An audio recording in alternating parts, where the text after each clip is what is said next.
Ibu bapak saudara yang dikasihi Tuhan, ada berbagai alasan, motif, dan tujuan mengapa orang mau menggabungkan diri dengan sebuah komunitas tertentu. Bisa karena kesamaan minat, sama-sama gemar sepeda, lalu bergabunglah dalam komunitas goes. Sama-sama penggemar jengkol, maka bergabunglah dalam komunitas pecinta jengkol. Bisa juga karena kesamaan tujuan, kesamaan kepentingan, dan seterusnya. Tapi ada juga yang kita kenal dalam sosiologi dengan istilah primordialisme. Menurut kamus, primordialisme adalah pandangan yang memegang teguh hal-hal yang dibawa sejak kecil, baik tradisi, adat istiadat, kepercayaan, maupun segala sesuatu yang ada dalam lingkungan pertama, lingkungan awal.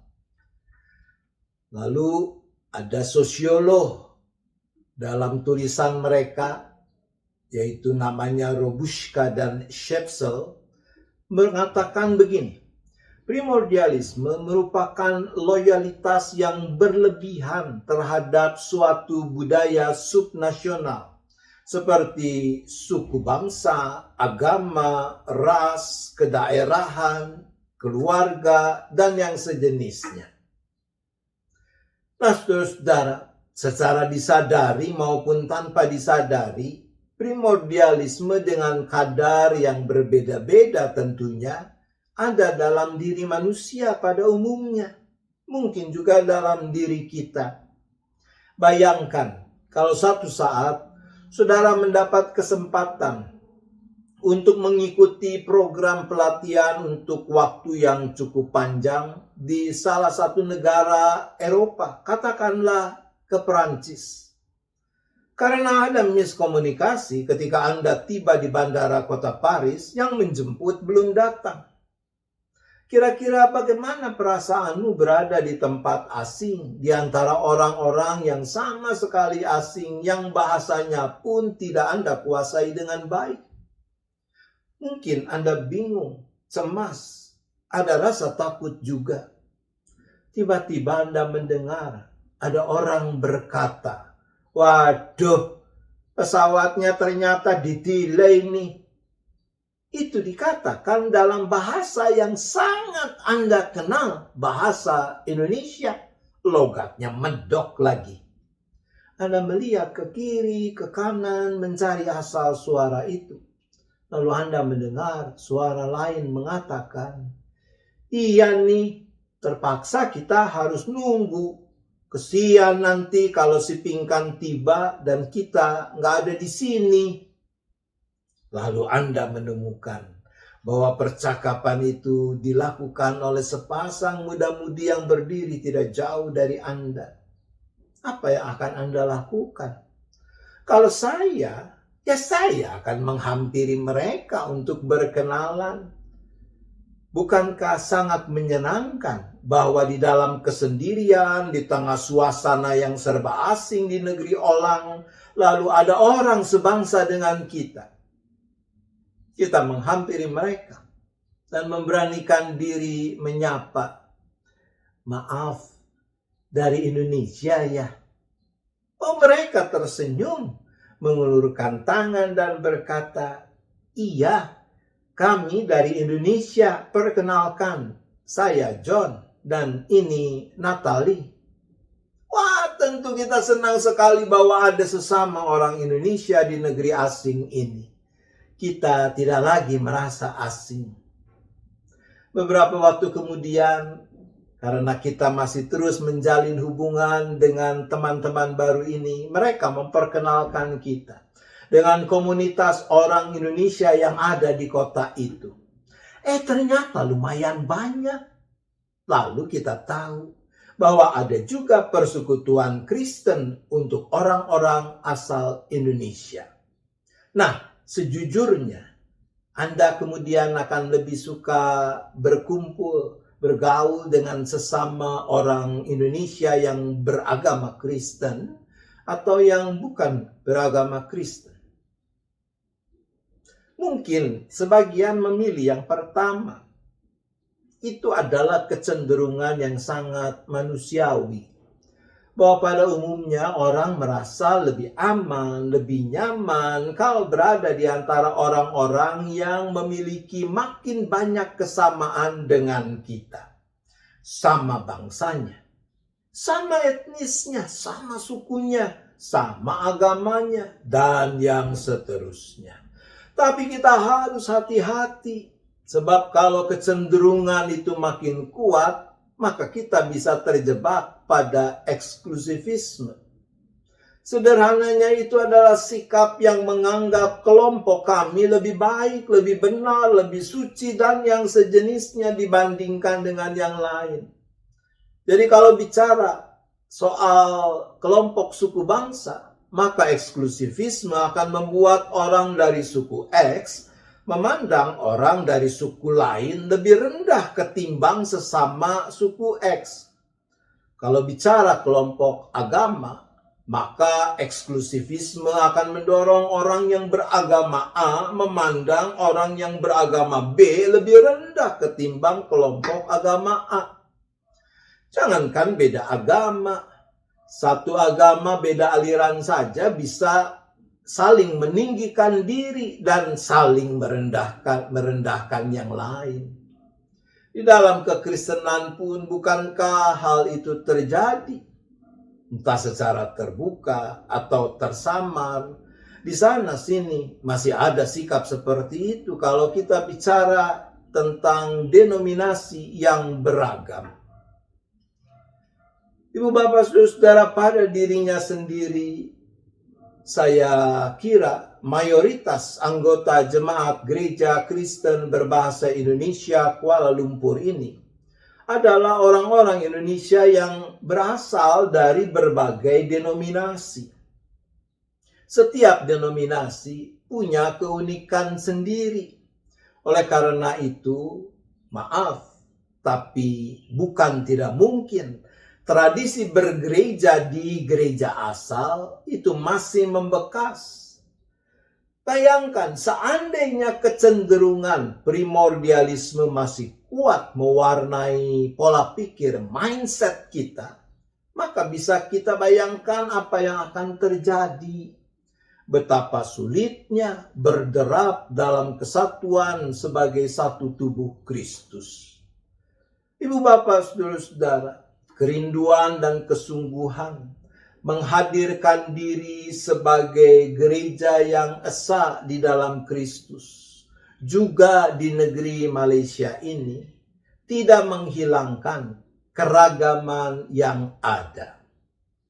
GKBI Kuala Lumpur bersama dengan gereja-gereja lain berkarya sesuai dengan keunikan yang Tuhan anugerahkan kepada masing-masing gereja, namun terbebas dari primordialisme apalagi eksklusivisme. Keunikan diri tidak membuat si aku menganggap diri pula yang paling baik, paling benar, paling istimewa, dan seterusnya. Nah, kalau begitu apa yang harus ada pada diri kita, pada gereja, agar hal itu bisa mewujud nyata dan terpelihara? Teks Injil Yohanes mengatakan kuncinya adalah ia tinggal di dalam aku dan aku di dalam dia. Sama seperti Bapa yang hidup mengutus aku dan aku hidup oleh Bapa. Demikian juga barang siapa yang memakan aku akan hidup oleh aku. Mengapa begitu?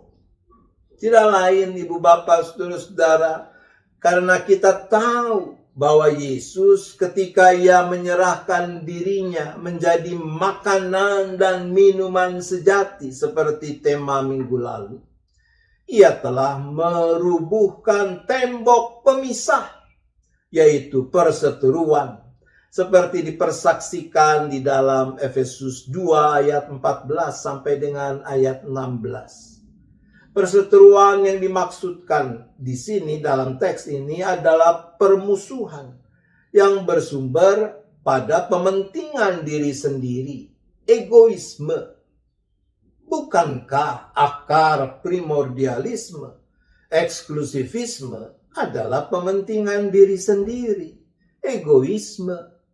Maka benarlah, hanya ketika kita tinggal di dalam Dia dan Dia di dalam kita, maka tembok-tembok pemisah di antara kita, di antara sesama anggota GKBI, antar denominasi yang ada di KL atau di lebih luas di Malaysia ini dapat dirubuhkan, dan kita bisa bergerak bersama dalam persekutuan kasih dan karya.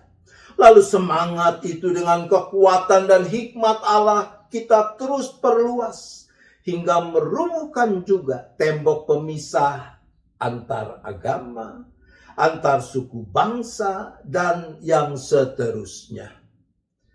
Saudara, kalau membayangkan urusan kita tinggal di dalam Yesus dan Yesus tinggal di dalam kita, maka saya segera membayangkan itu seperti hubungan kita dengan udara dan kandungan oksigennya.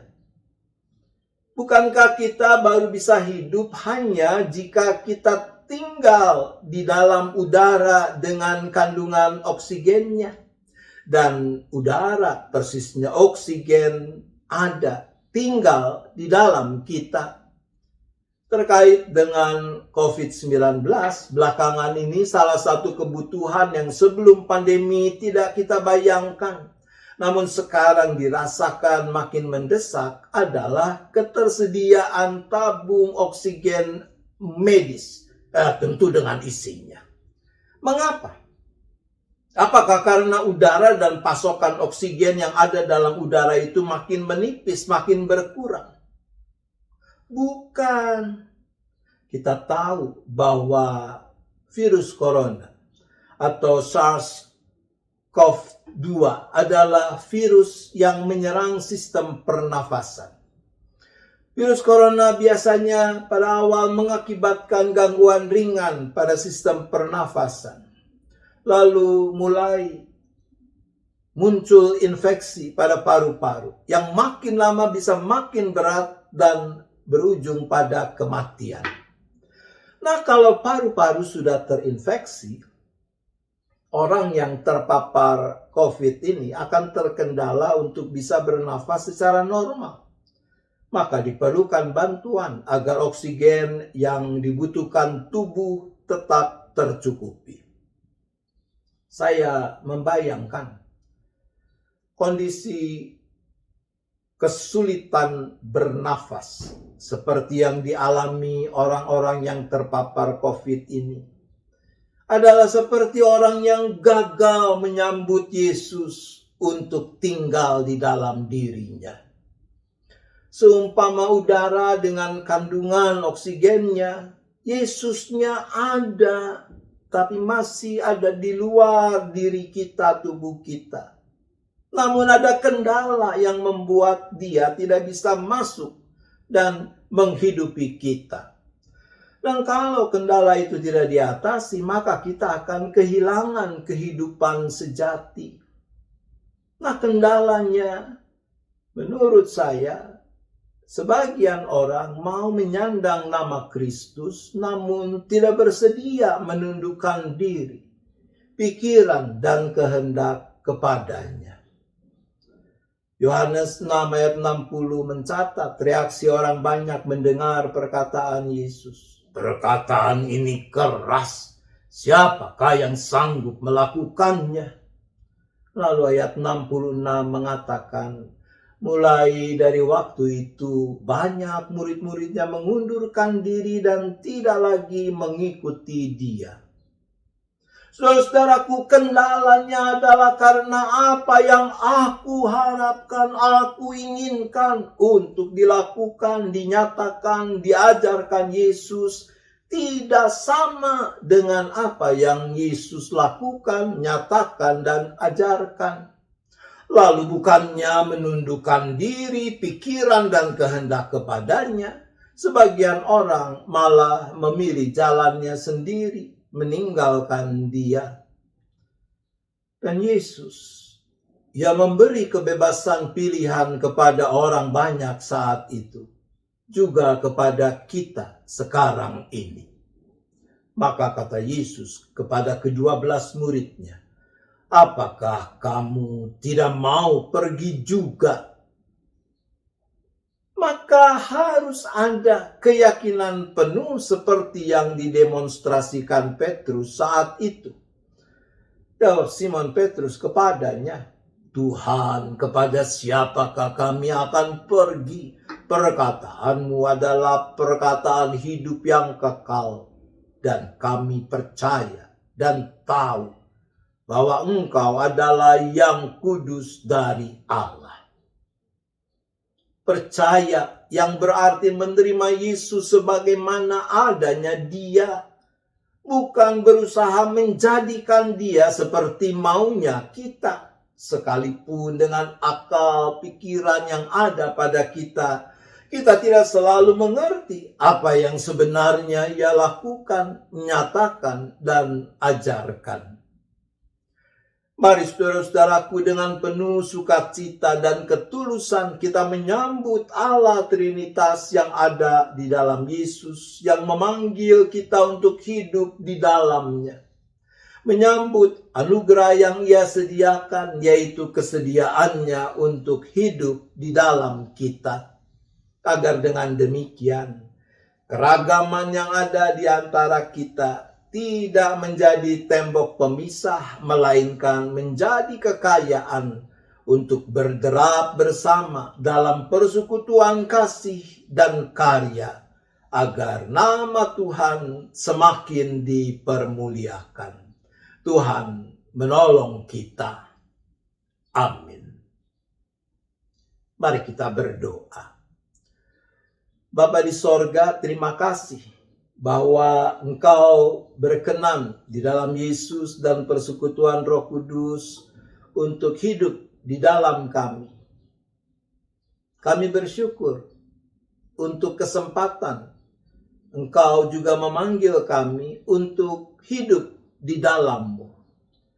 Maka berikanlah kepada kami sikap percaya yang benar, agar kami dimampukan merawat suasana di mana sungguh-sungguh terjadi Engkau hidup di dalam kami dan kami hidup di dalam-Mu. Dan hanya itulah yang kemudian memberi kami kekuatan untuk bisa berderap bersama di dalam persekutuan kasih dan karya dengan sesama kami di dalam keseharian hidup yang kami jalani ini, sehingga nama Tuhan terus dimuliakan. Tolong kami ya Bapa, di dalam nama Yesus kami berdoa. Amin.